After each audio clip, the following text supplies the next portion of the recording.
예수께서 가라사대 나는 부활이요 생명이니 나를 믿는 자는 죽어도 살겠고 무릇 살아서 나를 믿는 자는 영원히 죽지 아니하리라고 주님 말씀하셨습니다. 저희들에게 부활을 허락하신 아버지께 감사합니다. 주께서 부르지 않으면 아무도 올 자가 없습니다. 오직 주님께서 은혜를 베풀어 주셨고 구원의 손길을 펼쳐 주셔서 저희들을 부르셨기 때문에 저희들이 주님을 만났습니다. 그리고 저희들의 모든 죄를 사하시고 또 십자가에 돌아가시고 죽으시고 부활하셨기 때문에 우리가 또한 새 생명을 얻었습니다. 새 생명을 통해서 변화된 삶을 살 수 있도록 주님이 허락하시니 감사합니다. 영생을 저희들에게 허락하시고 그 영생을 소유하면서 이제 그 영생을 나누기를 원합니다. 주님, 저희들이 강력하게 역사하여 주셔서 그 부활의 메시지가 더 많은 사람들을 살리게 하여 주시옵소서. 감사드리며 예수님의 이름으로 기도드리옵나이다. 아멘. 할렐루야. 이 근처의 공원이나 거리에 보니까 산수유, 개나리, 벚꽃, 목련 이런 꽃들이 활짝 피었습니다. 저는 그걸 보면서 새 생명이 이렇게 다시 태어난 것처럼 부활이 있기 때문에 저 꽃들도 부활을 기뻐하며 저렇게 사람들에게 활짝 펴서 기쁨을 주지 않는가. 사실상 부활은 기쁨이에요. 그래서 그 꽃들을 보고 여러분 슬퍼하거나 눈물 지거나 또 화낸 사람 보셨습니까? 아무리 마음이 상하고 또 슬픈 일이 있더라도 그 활짝 펴서 반기는 그 꽃들을 볼 때 우리의 마음에 기쁨이 막 솟아납니다. 무엇인가 그들은 우리에게 말하고 있는 것 같아. 기쁘지 않느냐? 이걸 보면서 너희들을 기쁘지 않느냐? 이렇게 꽃들이 속삭이는 그 소리를 여러분이 한번 들어보시기 바랍니다. 분명히 생명에서 나타나는 기쁨이라는 것입니다. 죽은 생명에서는 이렇게 기쁨을 줄 수 없는 것들이거든요. 그래서 살아있는 생명만이 그렇게 인간에게 기쁨을 줄 수 있고 또 인간이 인간에게 또 기쁨을 줄 수 있다고 저는 생각합니다. 그래서 저는 이 계절을 부활의 계절이라고 저는 생각합니다. 맞는 것 같아요? 그리고 이달은 부활의 달입니다. 그리고 이번 주는 부활의 주일입니다. 모든 것을 부활에다가 초점을 맞춰봤습니다. 부활의 계절, 부활의 달, 부활의 주일. 새 생명의 축제가 있는 이 부활의 주일입니다. 그리고 부활의 달이며 부활의 계절입니다. 여러분들이 활짝 펴있는 그런 꽃들과 나무들이 새싹들이 나무가 또 새싹이 나고 또 풀들이 새싹이 올라오는 걸 보면서 여러분들이 새 생명이 살아있음을 주님을 통해서 볼 수 있어야 됩니다. 그래서 저는 삶을 변화시키는 부활이라고 그랬는데 주님께서 요한복음 11장 25절 26절에 예수께서 가라사대 나는 부활이요 생명이니 나를 믿는 자는 죽어도 살겠고 무릇 살아서 나를 믿는 자는 영원히 죽지 아니하리니 이것을 내가 믿느냐 그렇게 선포한 적이 있습니다. 사람들에게 흔히 변화가 오는 것은 언제일까요? 무엇인가 삶에 획기적인 일이 생기거나 정말 놀라운 일이 벌어졌을 때 아니면 심한 고통과 고난과 이 문제를 만났을 때 또 그것을 이겨냈을 때 또 한 가지 예수님의 제자들처럼 상상할 수 없는 일이 벌어지고 또 이 부활의 변화를 직접 목격하고 은혜를 받았을 때 사람들은 변화가 되어가는 것을 볼 수 있습니다. 오직 신자에게 은혜가 임할 때 변화가 된다는 것입니다. 부활의 은혜가 오늘 임하기를 예수 그리스도 이름으로 축원드립니다. 아멘. 그러기 위해서는 먼저 우리가 그 사건을 부활의 사건을 더듬어 가봐야 돼. 과거로 더듬어 가면 십자가를 배제할 수 없습니다. 십자가의 사건을 돌아보지 않고 부활을 또 느낄 수 없습니다. 첫 번째 번째로는 예수님은 버릴 권세와 얻을 권세를 지니셨다. 아멘. 버릴 권세와 얻을 권세, 두 가지 다 버릴 것도 얻을 것도 예수님이 권세에 달려있다는 것입니다. 예수님은 힘없이 무기력하게 십자가에 달려 돌아가신 것이 아니다. 요한복음 10장 17절로 18절을 보니까 아버지께서 나를 사랑하시는 것은 내가 다시 목숨을 얻기 위하여 목숨을 버림이라. 이를 빼앗는 자가 있는 것이 아니라 내가 스스로 버리노라. 나는 버릴 권세도 있고 다시 얻을 권세도 있으니 이 계명은 내 아버지에게서 받았노라 하시니라. 다시 목숨을 얻기 위해서 목숨을 버린다고 했습니다. 그것은 하늘에 미리 땅에 떨어져 죽지 아니하면 열매 맺지 못한 것과 이 목숨을 땅에 떨어져서 죽음으로 말미암아 많은 새 생명을 얻기 위해서 예수님은 목숨을 스스로 버린다고 했습니다. 당시 로마의 십자가형은 가장 잔혹한 죄를 짓는 자에게 관한 형벌입니다. 예수님이 처음 당한 일이 아니라 종종 있었던 일입니다. 전에도 없었고 후에도 없었던 일을 예수님 혼자 십자가에서 돌아가신 게 아니라는 것입니다. 그 로마의 형벌에는 가장 잔혹한 형벌로 십자가형이 종종 있었습니다. 그러나 예수님은 인류 대속의 구속의 사명을 지고 십자가에 스스로 달리신 것이라는 것입니다. 예수님은 단지 아버지의 뜻에 순종하여 따르는 분이셨습니다. 잔혹한 죄를 지어서, 엄청난 죄를 지어서 십자가에 달리신 것이 아니었다는 것입니다. 예수 그리스도께서 아버지께 순종하고 복종했던 것처럼 우리도 하나님께 순종할 때 사람이 변화될 수 있습니다. 스스로 버렸다는 것을 잊지 마십시오. 그리고 새 생명을 얻기 위해서, 더 많은 생명을 얻기 위해서 내가 스스로 목숨을 버리노라. 이를 빼앗는 자가 있는 것이 아니라 내가 스스로 버리노라. 나는 버릴 권세도 있고 다시 얻을 권세도 있으니 이 계명은 아버지에게서 받았노라. 여러분, 스스로가 나를 바꾸려고 애쓰지 마십시오. 먼저 하나님께 순종하면 사람은 변화되게 되어 있습니다.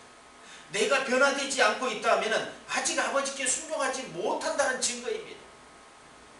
순종하면 무엇을 바꿔야 하는지 알게 된다는 것입니다. 지혜가 많으신 하나님께서 분별력을 주실 것입니다. 사람이 억지로 변화될 수 있는 것이 아니라 자연스럽게 변화되어야 된다는 것입니다. 부활의 메시지는 생명이며 변화를 주는 치유라는 것입니다. 저는 부활을 치유라고 말하고 싶습니다. 치유는 변화입니다. 치유됐다는 것은 변화됐다는 것.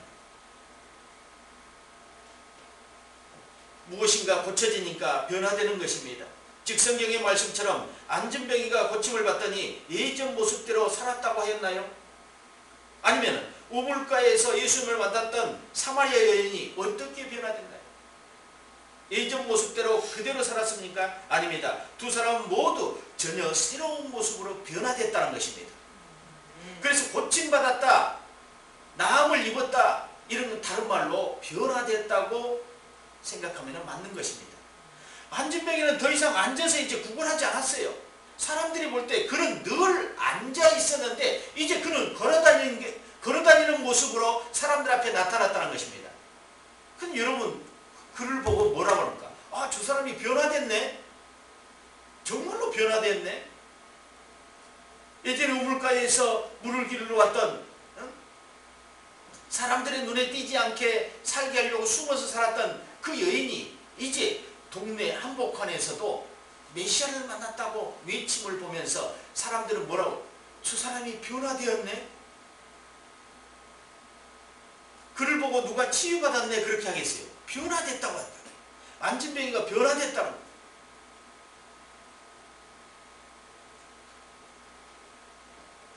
부활의 주님은 권세와 능력의 주이심을 기억하십시오. 그렇기 때문에 사람을 변화시킬 수 있는 힘과 능력이 그에게 있다는 것입니다. 아멘. 할렐루야. 아멘. 그래서 부활의 메시지를 들은 모든 사람들이 새 생명을 얻고 변화된다는 것입니다. 그러면 치유는 마찬가지입니다. 치유도 일어나게 됐다는 것입니다. 두 번째로는 예수님이 선포하시면 사람들이 변화된다. 아멘. 현대 살아 있다가 죽는 자들, 예수 믿고 죽는 자들, 또 예전에 죽었던 자들도 주님이 재림 때에 일어난다고 그랬습니다. 왜냐하면 주님이 그 생명의 첫 열매가 되셨다고 그랬습니다. 그러고 보면 구원받은 백성은 모두 다 변화될 수 있다. 왜요? 일어나기 때문에. 먼저 죽은 자도 일어나고 나중 죽은 자도 일어나고 살아있는 자는 영원히 살 것이며, 우리 주님이 말씀하셨습니다. 먼저 죽은 자들은 주님의 재림 때 그 열매가 돼서 일어날 것이라는 것입니다. 지금 몸은 땅에 있지만은, 영혼은 하나님께 있지만은 그 몸과 영혼이 하나가 되는 날이 주님의 재림의 때라는 것입니다. 살아있는 자들은 영원히 죽지 않을 것이고 죽은 자들이 살아서 열매가 될 것이라는 것입니다. 이게 부활입니다. 부활의 생명은 가장 구원의 역사에서 가장 핵심적인 것이라는 것입니다. 오늘 바울이 얘기했던 것처럼 이로 말미암아 구원을 얻으리라. 내가 너희들에게 전한 복음이 구원의 복음이라는 것입니다. 근데 결국은 이 새 생명의 축제에 가담하기 위해서는 사람이 변화되어야 된다는 것입니다. 예수님의 소리를 듣는 자들이 모두 살아났습니다. 그리고 고침을 받았습니다. 이것이 그가 가지고 있는 능력입니다. 중풍병자를 고치며 죄를 사하는 모습을 지켜온 유대인들이 화들짝 놀라면서 하는 소리를 여러분들이 들으셨을 것입니다. 그가 누구시기에, 뉘시기에 죄를 사할 권세가 있느냐? 그가 누구간데 함부로 죄를 사할 권세가 있느냐? 노만 하면은 황제만이 죄를 사할 권세가 있고, 아니면은 그 위에 신만이, 하나님만이 죄를 사할 권세가 있는데, 그가 누구간데 죄를 사할 권세가 있느냐 하고 유대인들이 반문했던 것들을 기억하십시오. 내 죄에서 사함을 받았노라. 주님이 말씀하셨죠. 중풍병자에 내 자리를 들고 일어나라. 자리를 들고 가라. 내 침상을 들고 집으로 가라. 죄가 사했느냐? 사해졌느니라. 깜짝 놀랍니다. 유대인들. 그가 누이간데 죄를 사할 권세가 있느냐? 그분은 하나님이셨습니다. 그는 하나님이시기 때문에 인간의 죄를 사할 권세가 그에게 있었다는 것입니다. 죽음에서 생명으로, 절망에서 기쁨으로, 소망이 없는 삶에서 소망의 삶으로 옮길 수 있는 능력이 그에게 있었습니다. 요한복음 11장에 죽은 나사로를 살리신 내용이 나옵니다. 나사로는 베다니에 사는 마리아와 마르다의 오라비였습니다. 그 마리아는 옥합을 깨뜨려서 주님의 발을 씻겼던, 장사를 준비했던 그 믿음의 여인이었습니다. 근데 그 가족 중에 사랑하는 오라버니가 죽었습니다. 예수님을 조금만 더 일찍 만났더라면 그가 죽지 않았을 거라고 애석해합니다. 그러나 주님은 언제든지 다시 살릴 수 있는 능력이 그에게 있다는 것을 사람들은 알지 못했다는 것입니다. 주님의 생각과 마음과 손길이 머무는 곳에 생명이 살아납니다. 죽은 나사로가 살아나듯이 모든 사망과 질병에서 살아나고 변화되는 것을 볼 수 있었습니다. 예수님이 거치는 곳에, 예수님이 선포하는 곳에, 예수님이 일어나라고 끌어 일으키는 곳에 생명이 나타나기 시작하더라는 것입니다. 그러기 위해서는 우리 안에 예수님이 살아야 돼요. 십자가에 여러분이 죽으셨다면 이제 내 안에 예수께서 살아 움직여야 돼요. 그때부터 양들은 주님의 음성을 듣기 시작할 것입니다. 마르다가 예수께 여짜오되 주께서 여기 계셨다면 내 오라비가 죽지 아니하였겠나이다. 그러나 나는 이제라도 주께서 무엇이든지 하나님께 구하는 것을 하나님이 주실 줄 아나이다. 믿음을 보이는 것. 조금만 일찍 오셨더라면 너무나 좋았을 건데, 그렇게 고백하면서 그는 다시 성령의 음성을 통해서 뭐를 합니까? 그러나 나는 이제라도 주께서 무엇이든지 하나님께 구하시는 것을 하나님이 주실 줄 믿습니다. 주님이 지금이라도 오빠를 살릴 수 있다는 믿음이 나에게 왔다는 것입니다. 양들은 주님의 음성을 들어야 돼. 근데 주님의 양이 아닌 자는 믿지 않는다고 했습니다. 요한복음 10장 26절에 보니까 너희가 내 양이 아니므로 믿지 아니하도다. 양이 아니면 주의 음성을 듣지 못한다고 합니다.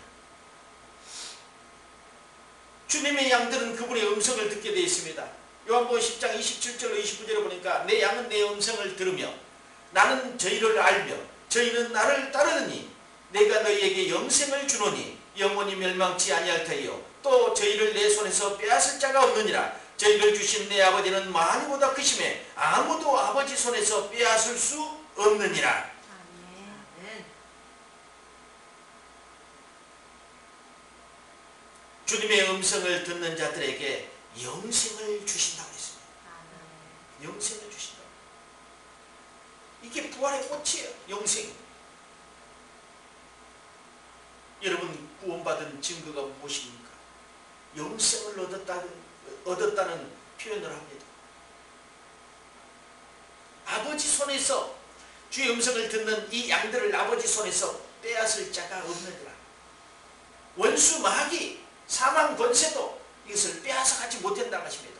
영생을 주신 한번 영생을 얻은 그들을 이제 영원히 해하지 못한다는 것입니다.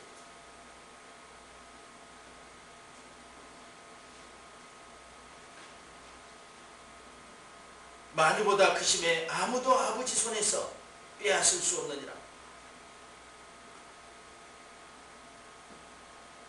여러분 그분의 통치를 받으면서 그 아버지를 나의 아버지라고 부르는 여러분들은 얼마나 기쁨이며 축복입니까? 예수 믿음 자체가 축복이며 그 통치를 받고 예수님이 나의 주인이 되는 것이 얼마나 축복입니까? 그것으로 끝났다면 우리는 또 허망할 수 있어요. 고린도전서처럼 그리스도께서 다시 사신 것이 없으면 너희의 믿음도 헛되고 너희가 여전히 죄 가운데 있을 것이요. 보십시오.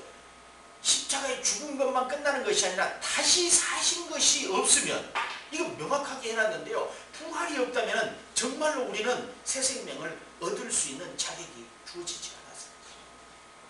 그리스도께서 다시 사신 것이 없으면 너희의 믿음도 헛되고 너희가 여전히 죄 가운데 있을 것이요 또한 그리스도 안에서 잠자는 자도 망하였을 것이니. 고린도전서 15장 17절로 18절. 만일 그리스도 안에서 우리의 바라는 것이 다만 이생뿐이면 모든 사람 가운데 우리가 더욱 불쌍한 자니라. 이거였습니다. 그리스도를 믿고 그리스도 가운데 가장 불쌍한 것은 무엇이라고요? 우리가 이 생에서 살고 그냥 끝나버리는 거. 우리의 삶이 60, 70년, 70, 80년 살고 우리의 이 생이 끝나버리는 거. 이것이 가장 불쌍한 것이라고. 영생이 없는 것. 영생이 없는데 예수 믿는 것. 이것이 가장 불쌍한 것이라고 지금 사도 바울은 얘기하고 있습니다. 맞지 않아요?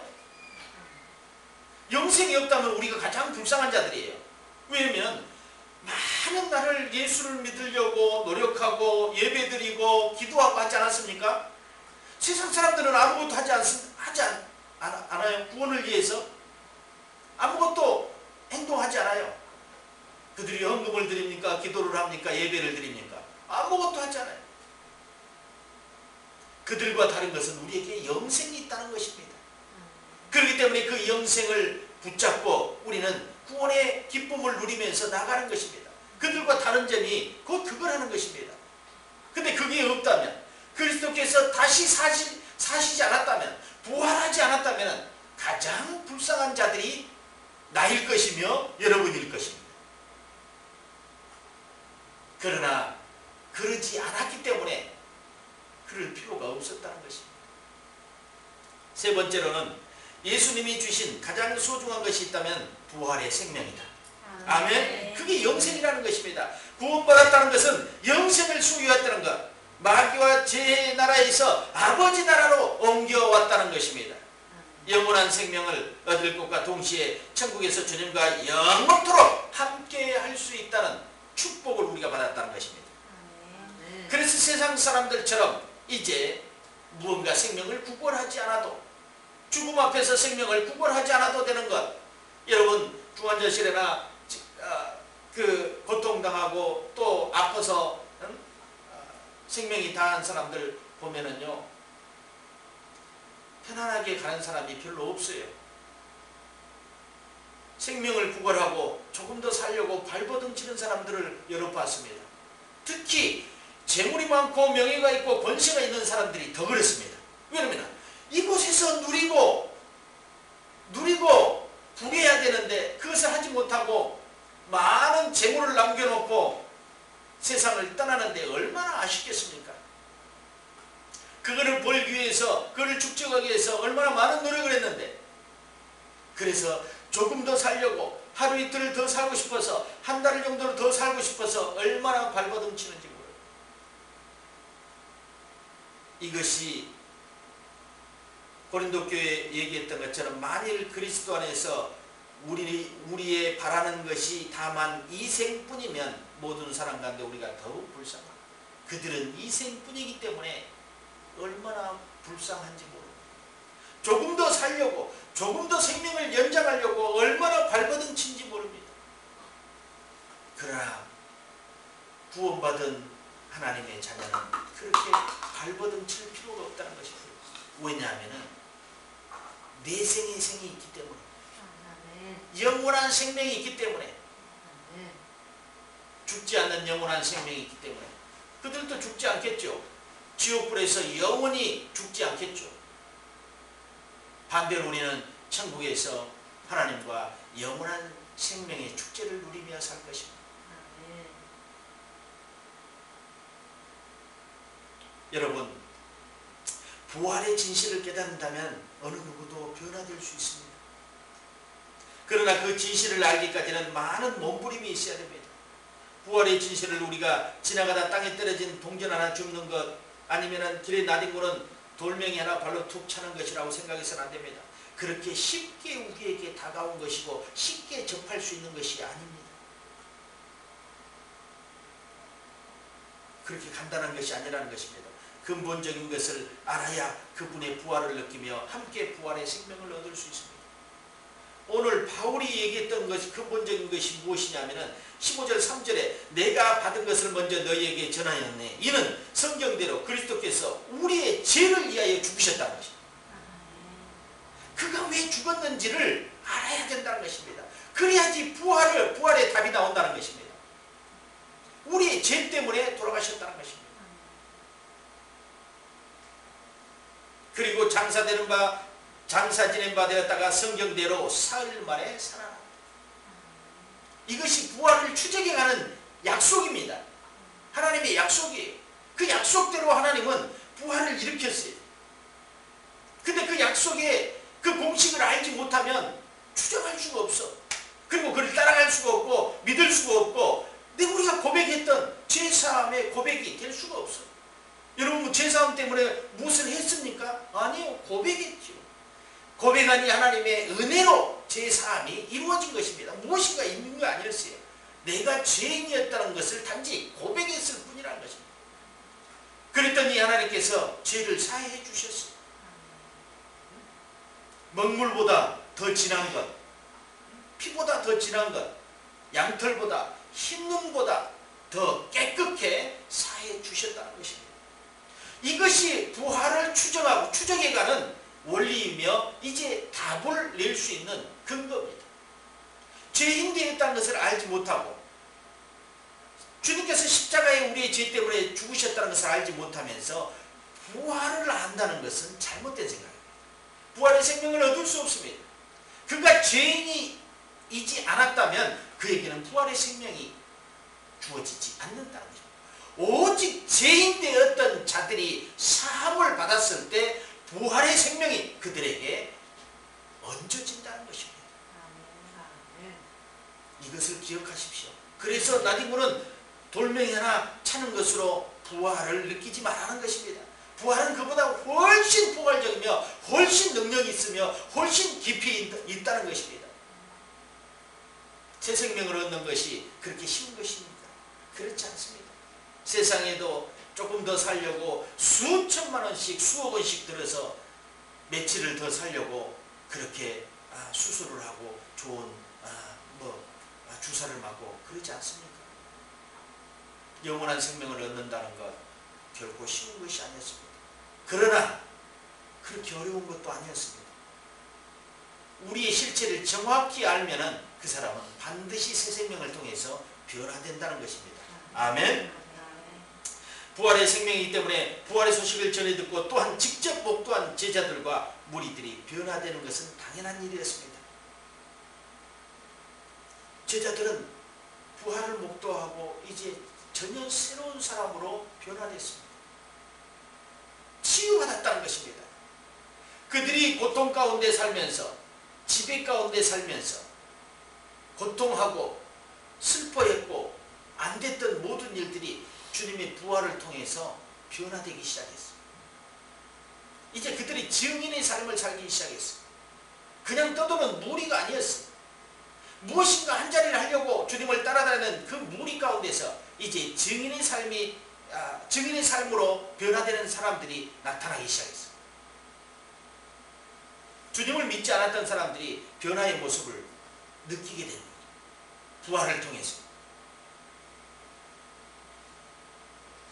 새 생명을 얻는 자가 반드시 변화된다는 것을 잊지 마시기 바랍니다. 예전 것은 사라지고 새로운 피조물로 살아가게 되었습니다. 바울은 나의 나된 것을 하나님의 은혜라고 했습니다. 오늘 10절에 보니까 그러나 나의 나된 것은 하나님의 은혜로 된 것이니 내게 주신 그의 은혜가 헛되지 아니하여 내가 모든 사도보다 더 많이 수고하였으나 내가 아니요 오직 나와 함께하신 하나님의 은혜로라. 나는 처음에 자랑한 줄 알았어요. 모든 사도보다 내가 더 수고 많이 했다. 내가 일을 많이 했다. 다른 사람보다 많이 했다. 그렇게 했는데 그것을 표현하려고 한 것이 아니라 마지막 하반절에 오직 나와 함께 하신 하나님의 은혜로라.